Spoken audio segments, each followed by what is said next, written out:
pues me siento personalmente muy honrado por su asistencia. Ya somos 20 personas. Y mientras tanto les comento que hay algunas informaciones técnicas que les ruego que vayan desactivando sus micrófonos para que podamos escuchar el que va a hablar. La sesión del Zoom tarda 40 minutos y yo les invito que vayan reentrando otra vez justo después en la primera parte de nuestra ocasión, de nuestro encuentro. El señor Ákos Záporán va a hablar sobre la familia Széchenyi y después, justo después de haber reentrado otra vez con el mismo link que tienen, vamos a presentar la historia de otra familia de la nobleza húngara, la familia Cseszneky, que un descendiente, Miklós Cseszneky, va a presentarnos un resumen de la historia de la familia.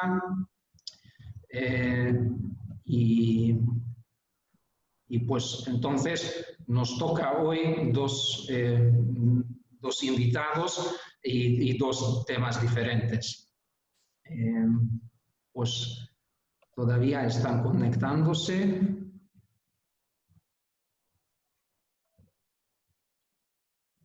Y como una idea introductoria me gustaría compartir, porque a mí me parece personalmente muy importante conocer la historia de estas familias de la alta nobleza húngara, porque ellos fueron los aristócratas que desempeñaron un papel muy importante en la creación y mediación de la cultura, y ellos fueron quienes, en posesión de dinero, poder y conocimiento, asumieron la responsabilidad de la sociedad. Durante muchos siglos han absorbido en la leche materna que la nobleza no es solo rango y estado, sino obligatoria también, y con algunas excepciones han vivido en consecuencia.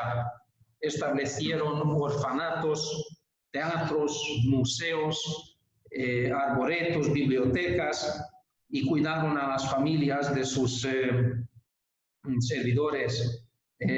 Los antepasados de los aristócratas, una vez recibieron su propiedad y título noble en reconocimiento del soberano, del rey de Hungría, por tomar parte activa en la defensa del país de los enemigos invasores, tuvieron que servir esto una y otra vez. Aunque disfrutaron una exención de impuestos, tuvieron que emitir un ejército para proteger el país.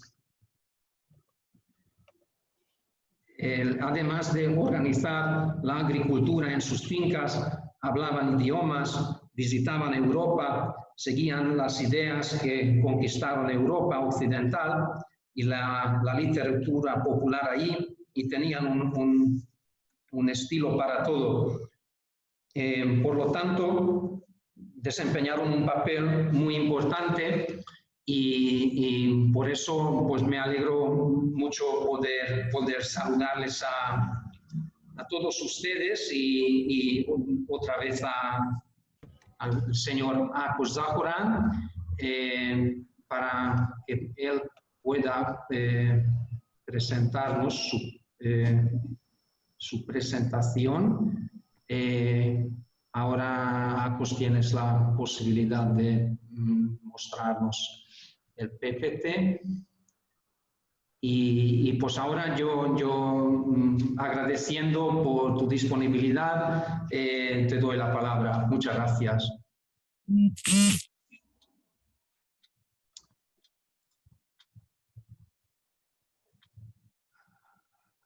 Ákos. Sí. No sé, estoy tratando de conectar el... Ahí estoy.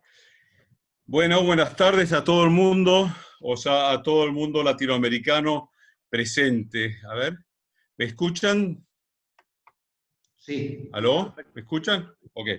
Yo voy a hablar de los Széchenyi, pero no de Imre, que es el gran Széchenyi, lo llamaban el más grande de los húngaros, y su grandeza un poco obnubiló todos los otros Széchenyis que también fueron importantes. Perdón, hay gente con su micrófono abierto, por favor apáguenlo para que no, no hayan ruidos extra. ¿Aló? Bueno, voy a empezar cómo empezó la familia Széchenyi. Yo digo, arriba está el escudo de los Széchenyi y abajo la escudo de la provincia de Somogy. Y pongo Somogy porque es donde, en definitiva, gran parte de los Széchenyi se establecieron y tuvieron sus propiedades ahí y tuvieron mucho que ver con la historia de Somogy.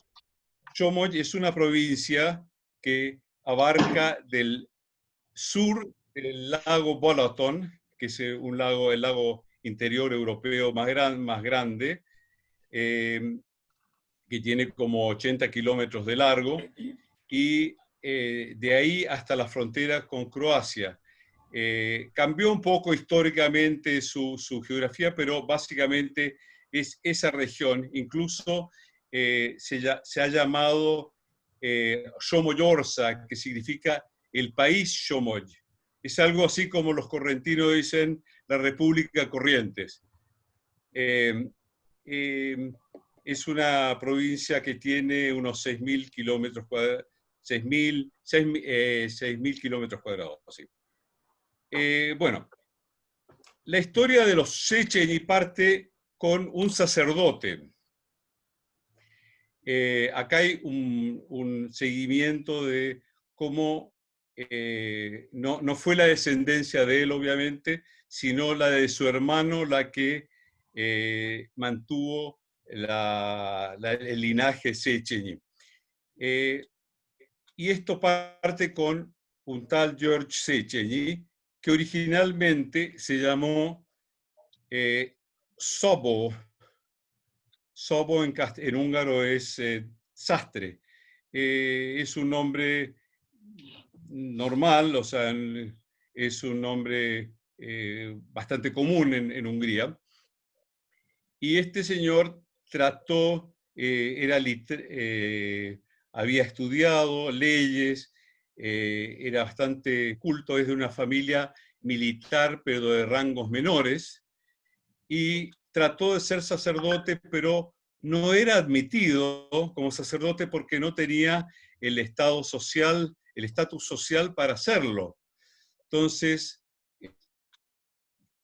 a los 40 años lo admitieron para poderse ordenar.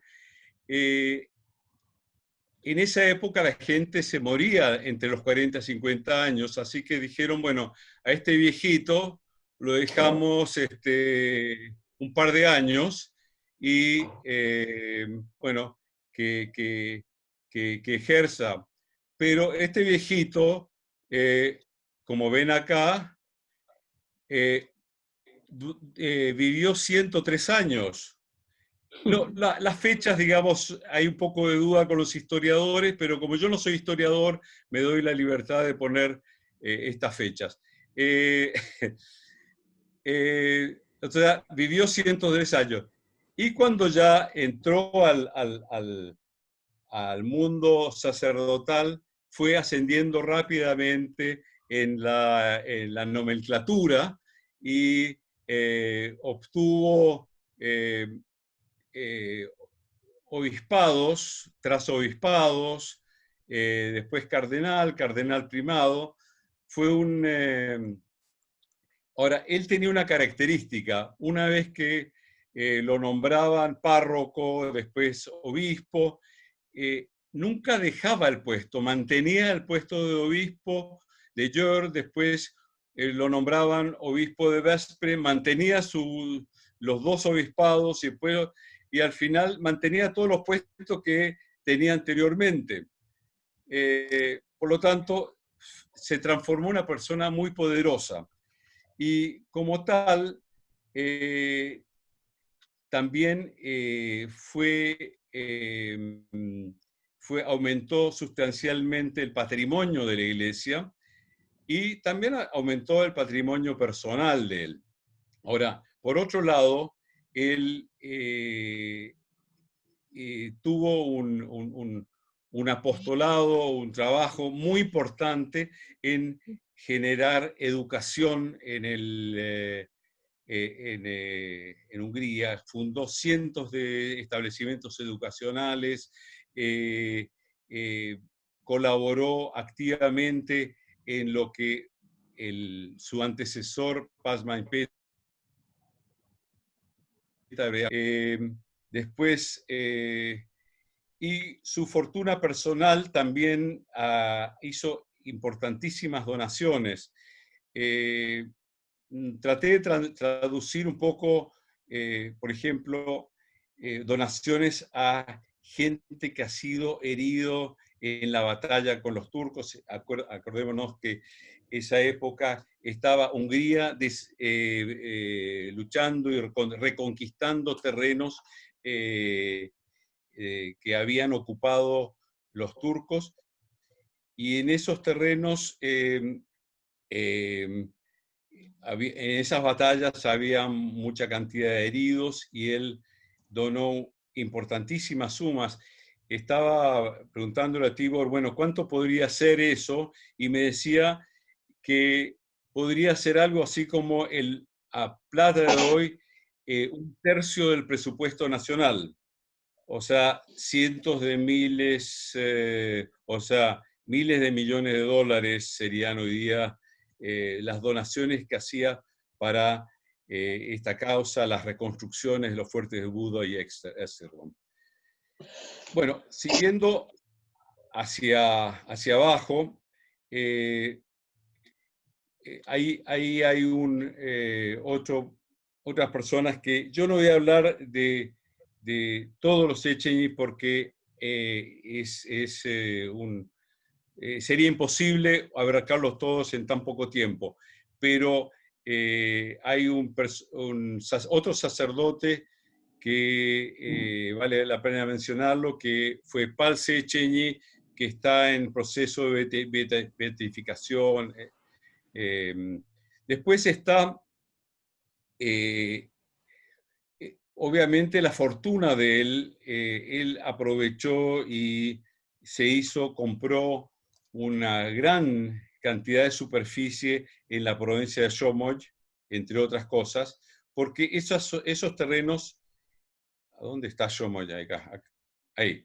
Esos terrenos estaban liberándose de la dominación turca, entonces eran pampas o zonas deshabitadas y pudo hacerse o comprar grandes extensiones de terrenos.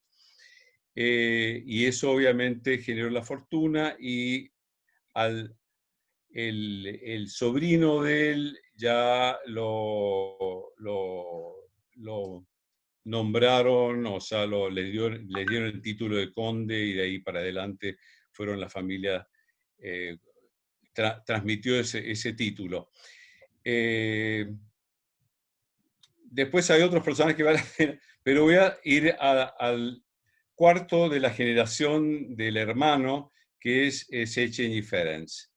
Széchenyi Ferenc, acá vemos las descendientes actuales de la familia Széchenyi parten de ese Ferenc, que es Francisco en castellano, y de los cuales tuvo, digamos, 3 hijos varones. Era Lajos el mayor, Pál, Pablo y István Esteban, que es el grande Széchenyi de todo histórico húngaro. Entonces yo voy a hablar de los otros Széchenyi. No voy a hablar de la familia Pál porque también es muy extensa, voy a hablar de la línea nuestra, digamos, de la cual soy descendiente yo, y también es descendiente Yulo o Julio, que espero que esté acá escuchando. Entonces voy a seguir con Lajos, perdón, con Széchenyi Ferenc. Széchenyi Ferenc fue, bueno, heredó una gran fortuna, heredó alrededor de 1 millón de hectáreas en la provincia de Somogy. 1 millón de hectáreas era como un sexto de toda esa superficie. Él fue graduado en las leyes, pero abarcó, como también era común en esa época, muchos otros campos, en la agricultura, la economía, construcción, etc. Y la música, poesía también formaban parte muy importante de su preparación. Él él tenía una importante colección de obras arquitectónicas, de piezas arquitectónicas, colección importante de obras de arte, y una enorme biblioteca. Él donó eso y con eso fundó, por un lado, el Museo Nacional de Hungría y la Biblioteca Nacional. Fue nombrado gobernador de Somogy, y en Somogy él, bueno, iba mucho a un lugar donde, que es Somogy Bar. Esto es lo que podría proporcionalmente ser la superficie que él heredó en su época. Y Somogy Bar es donde se encontraba antiguamente el Kupa Bar. Kupa Bar era el fuerte, la fortaleza del rival de San Esteban, digamos, en la rivalidad del trono del primer rey de Hungría, y después se estableció un convento benedictino.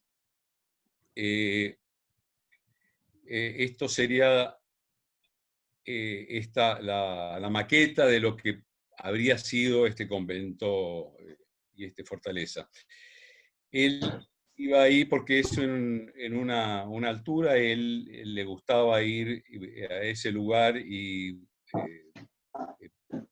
de hecho recrearse en en el lugar, acampar en ese lugar. Seguimos con su hijo Ferenc. Voy dejando en verde los que ya hablé. El hijo de Ferenc, el hermano mayor de István, también, digamos, siguió los pasos de su padre. Él también, como parte del legado que le dejó el fundador de la familia, el Jorge, se dedicaban a entregar grandes donaciones y mantener instituciones. Además, tenía muy cercano a todo lo que era arte y literatura, muy cercano a la poesía. Él era un hombre que escribía poesías. De hecho, Franz Schubert musicalizó 2 de sus poemas, que son conocidos, Lieds. Bueno, Franz Schubert y no solamente Schubert, sino Liszt y muchos otros músicos pasaron y tocaron y estuvieron en las casas de Lajos Széchenyi. Él tuvo un papel difícil porque era un hombre cercano y estaba en la cámara de del real, es decir, el consejo cercano al rey, y cuando en esa época estalló la Revolución Húngara, 1848, donde su hermano menor, su hermano menor era el ministro húngaro en esa época, y su hijo Dénes, ese hijo se alistó para luchar en la revolución de 1828, que básicamente era una revolución contra la familia Habsburg.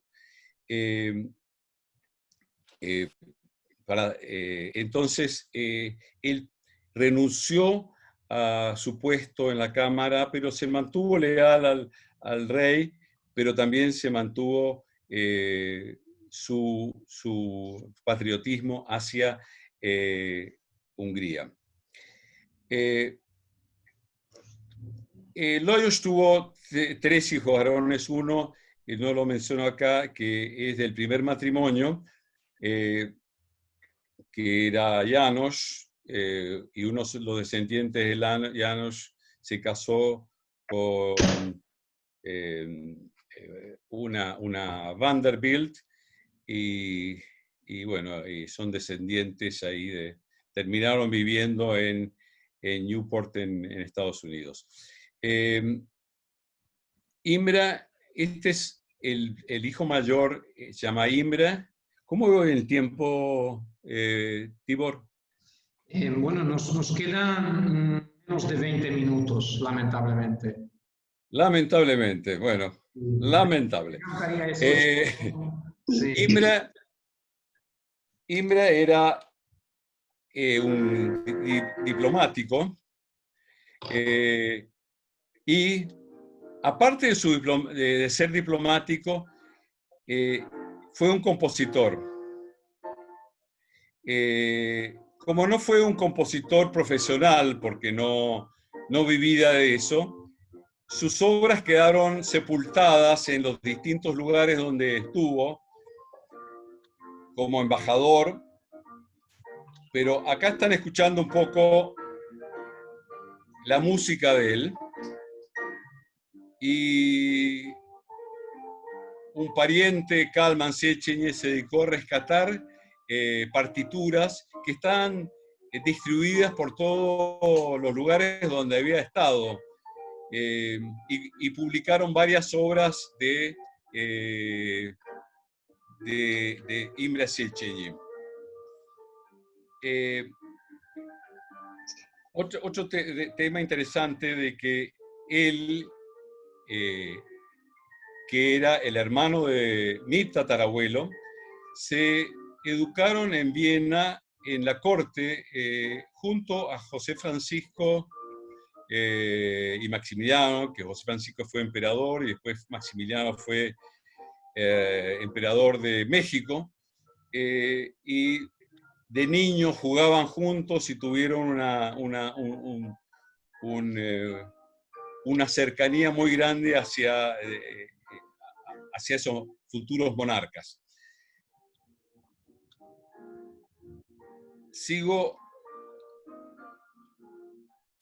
con Dénes, que era el otro hijo de Lajos, hermano, que también se educó, como decía antes, en la corte o cerca de la corte. Y Dénes tuvo una vida más azarosa porque, habiendo, digamos, joven, cuando estalló la revolución, él se alistó como húsar y luchó en la revolución. Era el sobrino favorito de István, de Esteban Széchenyi. Y bueno, cuando terminó y fracasó la revolución,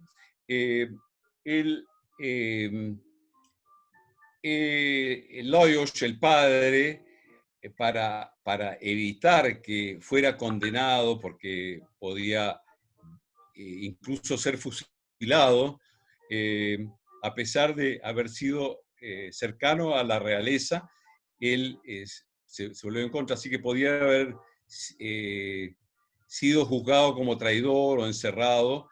El padre consiguió que la recibiera su prima hermana, Ergebat, hija de Pal.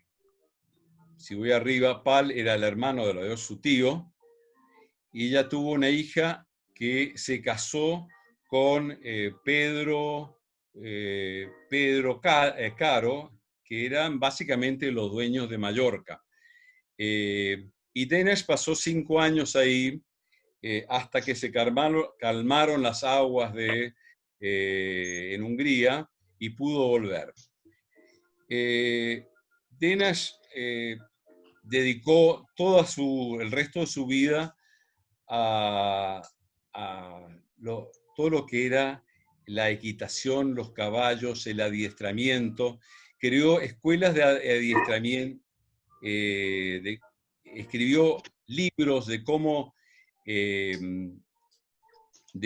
enseñar, o sea, métodos de enseñanza para cabalgar que la caballería adoptó, la caballería húngara. Él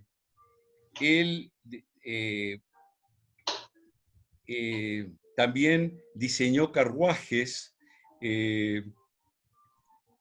escribió, y de hecho, y fundó en Viena la primera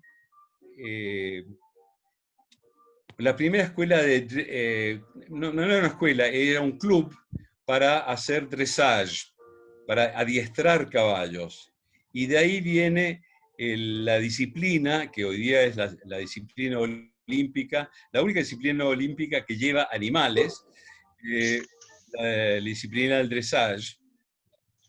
O sea, él fue el fundador de lo que es el dressage. Y también tuvo mucha influencia en lo que es la competencia de salto, que un colega de él en Italia lo terminó desarrollando. Pero Dénès tenía otra cualidad, que era un pintor. Pintaba acuarelas, se conservaban más de 400 acuarelas de él, que son muy, muy bonitas. Esta es la casa de él. Y fue el primero que también se estableció en lo que después fue la casa de la familia en Somogyor. Esto es Dénès con su nieto Víctor, su hijo Víctor, y este es Víctor con su hijo Zsigmond. O sea, y esta es la casa que él terminó de hacer y se mudó con su familia en Somogyor, que era la casa que terminó siendo la casa de mi madre y que fue la casa que, el sistema comunista terminó despropiándola. De Dénès saltamos a su hijo mayor, Imre. Si acá vemos, de ahí descendemos, descendemos nosotros. Su hermano Guillo fue el otro hijo Guillo, de ahí desciende también Julio de Guillo, y Víctor es el tercer hijo. Imre, mi bisabuelo, fue un experto en economía agraria, fue parlamentario de la Cámara Alta, hizo un viaje a Norteamérica y copió y trajo todo lo que es la tecnología agrícola mecanizada y la implementó en Hungría, poniendo a Hungría en una, modernizando sustancialmente el manejo digamos, de los campos. En esa época, por otro lado, apareció lo que llamaban la filoxera. La filoxera fue un hongo que le dio a las plantas de vid, a los parronales, y los mataba, los exterminaba. Y a raíz de eso, que eso fue una cosa que pasó en toda Europa, y no había mucho que hacer, o sea, mataba a las viñas. Pero existía unas variedades de uva que eran resistentes. Estas uvas se plantaban en arenales, y ahí no se producía esta filoxera. En el sur del lago Balaton, oeste del lago Balaton, en los arenales que existían en esa época, hizo plantar unas grandes extensiones y la repartió entre los pequeños viñateros que habían quebrado, que venían del otro lado de Balaton, donde tenían grandes viñas, y se las dio. Con esto, bueno, ahí a la larga se crearon pueblos y poblaciones que hoy día consideran a Imbra como su patrono, los pueblos de Balaton Föll, Balaton Mariofjord, Balaton Kerestur, son todas zonas que consideran a Imbra como su fundador, de alguna forma. También fundó la ciudad o el pueblo de Balaton Föll, que fue una zona de recreación para ir a disfrutar, digamos, de del lago Balaton y las playas y la navegación y la pesca. Fue el primer vicepresidente fundó, digamos, la Asociación Olímpica Húngara. La Asociación Olímpica Húngara, que existe hoy día, tiene el récord de haber conseguido no menos, o sea, alrededor de 500 medallas olímpicas a través de los años. Hungría participó en casi todos los eventos olímpicos, excepto creo que uno o dos donde por orden de la Unión Soviética boicotearon los Juegos Olímpicos de Los Ángeles. O sea, es un glorioso comité olímpico, y él tuvo el honor de ser su fundador y primer presidente. También el primer fundador y vicepresidente de